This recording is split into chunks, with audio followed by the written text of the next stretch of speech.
ಬಂದಿರುವಂತಹದ್ದು ನಿಮಗೆ queen of cups ಬಂದಿದೆ. ನಿಮ್ಮ ಲವ್ ಲೈಫಿನ ವಿಚಾರವಾಗಿ ಬಹಳ ಕೇರಿಂಗ್ ಅನ್ನ ಮಾಡ್ತಾ ಇರುವಂತಹದ್ದು, ಅದ್ರ ಬಗ್ಗೆನೇ ನೀವು ಯೋಚನೆಯನ್ನ ಮಾಡ್ತಾ ಇರುವಂತಹದ್ದು, ಒಂದು ಸ್ಟೇಬಲ್ ರಿಲೇಶನ್ಶಿಪ್ ಅನ್ನ ಉಳಿಸ್ಕೋಬೇಕು ಅನ್ನುವಂತಹ ಆಲೋಚನೆಯನ್ನ ಮಾಡ್ತಾ ಇರುವಂತಹದ್ದು ರೆಪ್ರೆಸೆಂಟ್ ಆಗ್ತಾ ಇದೆ. ಪಾಸ್ಟಿನ ಬಗ್ಗೆ ಹೇಳೋದಾದ್ರೆ ಎಲ್ಲವೂ ಚೆನ್ನಾಗಿಯೇ ಇತ್ತು. ಫುಲ್ ಕಾರ್ಡ್ ರೆಪ್ರೆಸೆಂಟ್ ಆಗ್ತಾ ಇದೆ ಅಂದ್ರೆ ಜಾಯ್ಫುಲ್ ಆಗಿತ್ತು, ಚೆನ್ನಾಗೇ ಮಾತಾಡ್ತಾ ಇದ್ರಿ, ಖುಷಿಯಾಗಿದ್ರಿ, ಖುಷಿಯಾಗಿ ಓಡಾಡೋದು ಎಲ್ಲವನ್ನೂ ಕೂಡ ನೀವು ಮಾಡಿರುವಂತಹದ್ದು ರೆಪ್ರೆಸೆಂಟ್ ಆಗ್ತಾ ಇದೆ. ಆದ್ರೆ ನೀವು ಯಾವಾಗ ಸೀರಿಯಸ್ ಆಗಿ ಕಮಿಟ್ಮೆಂಟ್ ಅನ್ನ ಕೇಳೋದಕ್ಕೆ ಶುರು ಮಾಡ್ತಿರೋ, ಅಥವಾ ನೀವ್ ಯಾವಾಗ ಸ್ವಲ್ಪ ಚೇಂಜಸ್ ಗಳನ್ನ ಮಾಡ್ಕೋ ಅಂತ ಹೇಳೋದಕ್ಕೆ ಶುರು ಮಾಡ್ತಿರೋ, ಅಥವಾ ನೀವು ಸ್ಪಷ್ಟವಾಗಿ ನಿಮ್ಮ ಲವ್ ಲೈಫಿನ ವಿಚಾರವಾಗಿ ಹೀಗೆ ಇರ್ಬೇಕು ಅಂತ ಯಾವಾಗ ಒಂದು ಗಡಿಗಳನ್ನ ಹಾಕೋಕೆ ಶುರು ಮಾಡ್ತಿರೋ, ಆಗ ನಿಮ್ಮ ಲವ್ ಲೈಫಿನ ವಿಚಾರದಲ್ಲಿ ಫೀಲಿಂಗ್ಗಳು ಲೆಫ್ಟ್ ಔಟ್ ಆಗುವಂತ ಸಾಧ್ಯತೆಗಳು ಇದ್ದಿರುವಂತಹದ್ದು ನಿಮ್ಮ ಪಾಸ್ಟಿನಲ್ಲಿ ರೆಪ್ರೆಸೆಂಟ್ ಆಗ್ತದೆ. ನೀವೇನಾದ್ರೂ ಹಾಗಿರ್ಬೇಕು ಹೀಗಿರ್ಬೇಕು ಅಂತ ಏನಾದ್ರೂ ನೀವು ಅವ್ರಿಗೆ ಹೇಳಿದ್ರೆ ಅವರು ನಿಮ್ಮಿಂದ ಸ್ವಲ್ಪ ಸ್ವಲ್ಪ ದೂರ ಹೋಗಿರುವಂತಹದ್ದು ರೆಪ್ರೆಸೆಂಟ್ ಆಗ್ತಾ ಇದೆ. ಯಾಕಂದ್ರೆ ನೀವು ಖುಷಿಯಾಗಿರ್ಬೇಕು, ಸಂತೋಷ ಆಗಿರ್ಬೇಕು ಅಷ್ಟನ್ನ ಮಾತ್ರನೇ ಅವರು ಎಕ್ಸ್ಪೆಕ್ಟ್ ಅನ್ನ ಮಾಡುವಂತಹದ್ದು. ಈಗ ಸದ್ಯದ ಮಟ್ಟಿಗೆ ಅವರು ನಿಮ್ಗೆ ಯಾವುದೇ ರೀತಿಯ ಸೀರಿಯಸ್ ಕಮಿಟ್ಮೆಂಟ್ಗೆ ಒಳಗಾಗುವಂತ ಸಾಧ್ಯತೆಗಳು ಯಾವುದು ಇದ್ದಿರೋ ಮಟ್ಟಿಗೆ ನಿಮ್ಮ ಪಾಸ್ಟ್ ನಲ್ಲಿ ರೆಪ್ರೆಸೆಂಟ್ ಆಗ್ತಾ ಇಲ್ಲ. ಈ ಪರ್ಸನ್ ಏನು ಈ 4 ಕಾರ್ಡ್ ಬಂದಿದೆಯೋ, ಈ ಪರ್ಸನ್ ಸೀರಿಯಸ್ ಕಮಿಟ್ಮೆಂಟ್ ಗೆ ಸಿಗುವಂತಹ ಸಾಧ್ಯತೆಗಳು ಇದ್ದಿರೋ ಮಟ್ಟಿಗೆ ನಿಮ್ಮ ಪಾಸ್ಟ್ ನಲ್ಲಿ ಕಾಣಿಸ್ತಾ ಇಲ್ಲ. ಆಗ ಅವರಿಗೆ ಫೀಲಿಂಗ್ ಲೆಫ್ಟ್ ಔಟ್ ಆಗಿರುವಂತಹದ್ದು, ಅವರು ಸ್ವಲ್ಪ ಸ್ವಲ್ಪ ಚೇಂಜ್ ಆಗಿ ನಿಮ್ಮಿಂದ ದೂರ ಹೋಗಿರುವಂತಹದ್ದು ಈ ಕಾರ್ಡಿನಲ್ಲಿ ರೆಪ್ರೆಸೆಂಟ್ ಆಗ್ತಾ ಇದೆ. ಅಟ್ ದಿ ಪ್ರೆಸೆಂಟ್ ನಲ್ಲಿ ನಿಮಗೆ ಬಂದಿರುವಂತಹ ಕಾರ್ಡ್ ಏನು, ವೀಲ್ ಆಫ್ ಫಾರ್ಚೂನ್.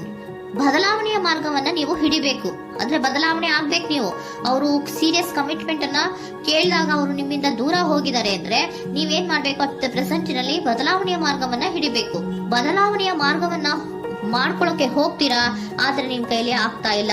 ಯಾಕಂದ್ರೆ ವೀಲ್ ಆಫ್ ಫಾರ್ಚೂನಿನ ಕ್ಲಾರಿಫಿಕೇಶನ್ ಕಾರ್ಡ್ ಬಂದಿರುವಂತಹದ್ದು ಯಾವುದು, ಡೆವಿಲ್ ಕಾರ್ಡ್ ರೆಪ್ರೆಸೆಂಟ್ ಆಗ್ತಾ ಇದೆ. ಡೆವಿಲ್ ಕಾರ್ಡ್ ಏನನ್ನ ರೆಪ್ರೆಸೆಂಟ್ ಮಾಡುತ್ತೆ, ಅಡಿಕ್ಷನ್ ಅನ್ನ ರೆಪ್ರೆಸೆಂಟ್ ಮಾಡುತ್ತೆ. ಯಾವಾಗ್ಲೂ ಅವರ ಬಗ್ಗೆನೇ ಯೋಚನೆ ಮಾಡ್ತಾ ಇರೋದು, ಅದ್ರ ಬಗ್ಗೆನೇ ಥಿಂಕ್ ಮಾಡ್ತಾ ಇರೋದು. ಸ್ವಲ್ಪ ಬದಲಾವಣೆ ಮಾಡ್ಕೊಳಕ್ ಹೋಗ್ತೀರಾ, ಮತ್ತೆ ಪುನಃ ವಾಪಸ್ ಹಿಂದಕ್ಕೆ ಬರ್ತೀರಾ, ಮತ್ತೆ ಆಲೋಚನೆಯನ್ನ ಮಾಡಕ್ಕೆ ಶುರು ಮಾಡ್ತೀರಾ. ಆ ಕಾರಣವಾಗಿಯೇ ನಿಮ್ಗೆ ನೋವುಗಳು ಆಗ್ತಾ ಇರುವಂತದ್ದು ಅಟ್ ಪ್ರೆಸೆಂಟಿನಲ್ಲೂ. ನೀವು ಬದಲಾವಣೆ ಆಗೋಕೆ ಹೋಗ್ತೀರಾ, ಎಲ್ಲಿ ಬದಲಾವಣೆ ಆಗ್ತಾ ಇದ್ದೀರಾ, ಎಲ್ಲಿ ಚೇಂಜಸ್ ಆಗ್ತಾ ಇದ್ದೀರಾ, ನೀವು ಆಗ್ತಾ ಇಲ್ಲ.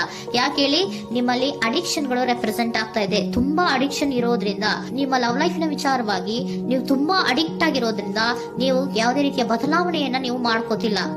ನಿಮ್ಮ ಲವ್ ಲೈಫ್ ನ ವಿಚಾರವಾಗಿ ನೀವು ಬದಲಾವಣೆಯನ್ನೇ ಮಾಡ್ಕೋತಾ ಇಲ್ಲ. ಅವ್ರು ಕಮಿಟ್ಮೆಂಟ್ ಕೊಟ್ಟಿಲ್ಲ, ಅವ್ರು ಹೋದ್ರು ಅಂದ್ಮೇಲೆ ನೀವು ಮುಂದೆ ಬರ್ಬೇಕು, ನಿಮ್ಮ ಜೀವನದಲ್ಲಿ ನೀವು ಮುಂದೆ ಮುಂದೆ ಬರ್ಬೇಕು. ಸೊ ನೀವು ಮುಂದೆ ಬರಕ್ ಹೋಗ್ತೀರಾ, ಆದ್ರೆ ಅಲ್ಲೇ ಸ್ಟ್ರಕ್ ಆಗ್ತಾ ಇರುವಂತಹದ್ದು ರೆಪ್ರೆಸೆಂಟ್ ಆಗ್ತಾ ಇದೆ.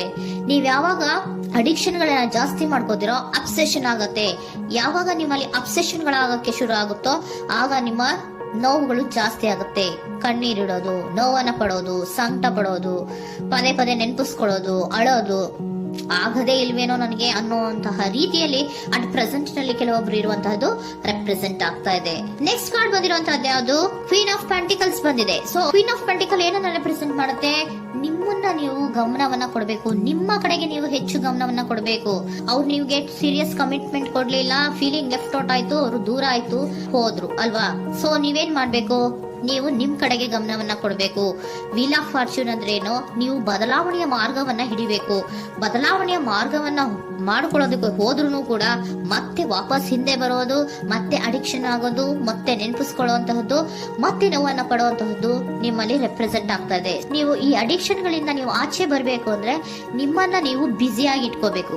ಟೈಮ್ ಇದ್ರೂ ಕೂಡ ಮತ್ತೆ ಪುನಃ ಹಿಂದೆ ಬಂದು ನೀವು ಆಲೋಚನೆ ಮಾಡುವಂತಹ ಸಾಧ್ಯತೆಗಳು ಇದೆ. ಅದಕ್ಕೆ ನೀವು ಅಟ್ ಪ್ರೆಸೆಂಟ್ ನಲ್ಲಿ ನೀವು ಆ ಫೀಲಿಂಗ್ ಇಂದ, ಈ ನೋವಿನಿಂದ ನೀವು ಆಚೆ ಬರ್ಬೇಕಂದ್ರೆ ನೀವೇನ್ ಮಾಡ್ಬೇಕು, ಸ್ವಲ್ಪ ಏನಾದ್ರೂ ಬ್ಯುಸಿ ಆಗ್ಬೇಕು, ಕೆಲಸಗಳನ್ನ ಮಾಡೋದಕ್ಕೆ ಶುರು ಮಾಡ್ಬೇಕು. ನಿಮಗೆ ಗೊತ್ತಿರುವಂತಹ ಯಾವ ಕೆಲಸವಾದರೂ ಸರಿ, ನೀವು ಸ್ವಲ್ಪ ಬ್ಯುಸಿ ಆಗಿರೋದಕ್ಕೆ ಪ್ರಯತ್ನವನ್ನ ಮಾಡ್ತಾ ಇರುವಂತಹದ್ದು, ಮಾಡುವಂತಹದ್ದು ರೆಪ್ರೆಸೆಂಟ್ ಆಗ್ತಾ ಇದೆ. ಕೆಲವೊಬ್ರು ಮಾಡ್ತಾ ಇದ್ದೀರಾ, ಕೆಲವೊಬ್ರು ಮಾಡುವ ಕಡೆಗೆ ಆಲೋಚನೆಯನ್ನ ಮಾಡ್ತಾ ಇರುವಂತಹದ್ದು ಅಟ್ ಪ್ರೆಸೆಂಟ್ ನಲ್ಲಿ ರೆಪ್ರೆಸೆಂಟ್ ಆಗ್ತಾ ಇದೆ. ಇಮಿಡಿಯೇಟ್ ಫ್ಯೂಚರ್ ನಲ್ಲಿ ಏನ್ ರೆಪ್ರೆಸೆಂಟ್ ಆಗ್ತಾ ಇದೆ, ನೈಟ್ ಆಫ್ ಸೋರ್ಟ್ಸ್ ರೆಪ್ರೆಸೆಂಟ್ ಆಗ್ತಾ ಇದೆ. ನೀವು ಕ್ವಿಕ್ ಥಿಂಕಿಂಗ್ ಅನ್ನ ಮಾಡಿ ಏನೋ ಒಂದು ಆಕ್ಷನ್ ಅನ್ನ ತಗೋಬೇಕು ಅನ್ನೋದ ಆಲೋಚನೆಯನ್ನ ಮಾಡ್ತೀರಾ, ಬಹಳ ಫೋಕಸ್ ಅನ್ನ ಮಾಡ್ತೀರಾ ಒಂದು ವಿಚಾರವಾಗಿ, ಕ್ವಿಕ್ ಥಿಂಕಿಂಗ್ ಅನ್ನ ಮಾಡ್ಬೇಕು ಅಂತ.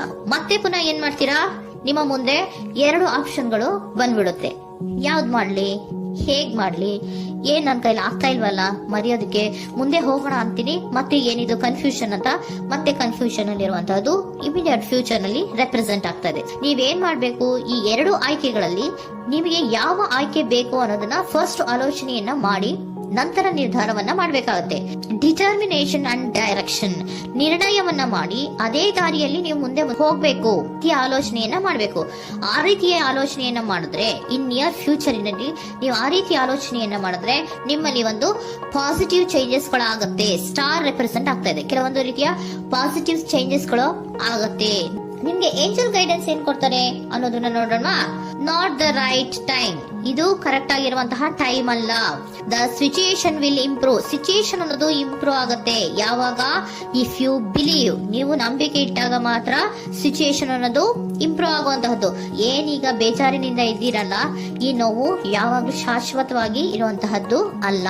ನಾಟ್ ದ ರೈಟ್ ಟೈಮ್, ಇದು ಕರೆಕ್ಟ್ ಆಗಿರುವಂತಹ ಸಮಯ ಅಲ್ಲ. ಸ್ವಲ್ಪ ವೇಟ್ ಮಾಡು, ನೀವು ಚೇಂಜಸ್ ಮಾಡ್ಕೊಳ್ಳೋ ಕಡೆಗೆ ಹೆಚ್ಚು ಗಮನವನ್ನ ಕೊಡು, ಅಲ್ಲಿ ಚೇಂಜಸ್ ಆಗತ್ತೆ ಅನ್ನೋದನ್ನ ಏಂಜಲ್ ಗೈಡೆನ್ಸ್ ನಿಮ್ಗೆ ಕೊಡ್ತಾ ಇದ್ದಾರೆ. Surrender your full power.